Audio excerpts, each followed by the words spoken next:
who this message needs to reach. First of all, I'm going to ask for prayers on the situation. And second of all, I'm going to ask that if anybody knows any resources or anything, this is a desperate matter. And I don't want to come on here, but I've made every phone call. I've been praying. I don't know what to do. My daughter's father has been in America for almost 10 years. He has done everything the right way, trying to come here from Venezuela with his mom. He graduated high school here. He goes to college. He's always worked. He pays taxes. He's never committed a crime. And yet, they are being denied citizenship here in America, and they are at risk of being deported.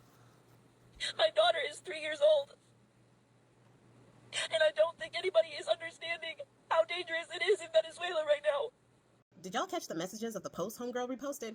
To willingly and happily vote for a felon just so you can take the choices away from other women is diabolical.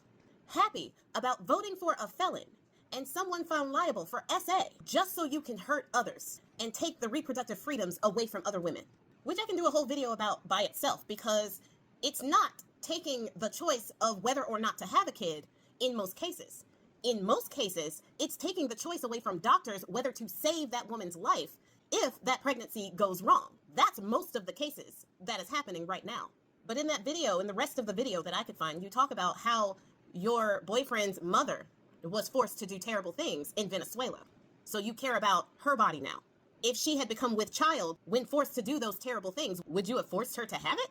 But seriously, how does it feel potentially sending her back to a situation like that because you couldn't mind your damn business? You talk about the future of your daughter because of your choice to happily vote for a felon. Your daughter no longer has agency over her own body. Your daughter may even be stripped of her right to vote. Your daughter has been stripped of her right to get ahead at work with the repeal of DEI policies. Your daughter may now grow up fatherless because of your inability to mind your own business and your need to force people to assimilate to a faith that they may or may not even believe in.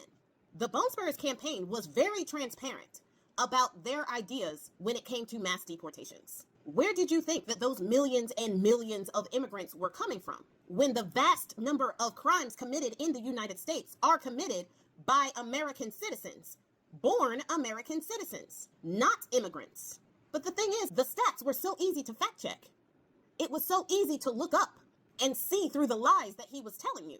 But you were so blinded by hatred and so blinded by the disdain you have for women having control over their own bodies, by the hatred you have for women making their own sensual choices, that you didn't even realize that your choice put your own family in danger and your daughter's future at risk. As a proud part of the 92%, I voted for your boyfriend. I voted for his mom.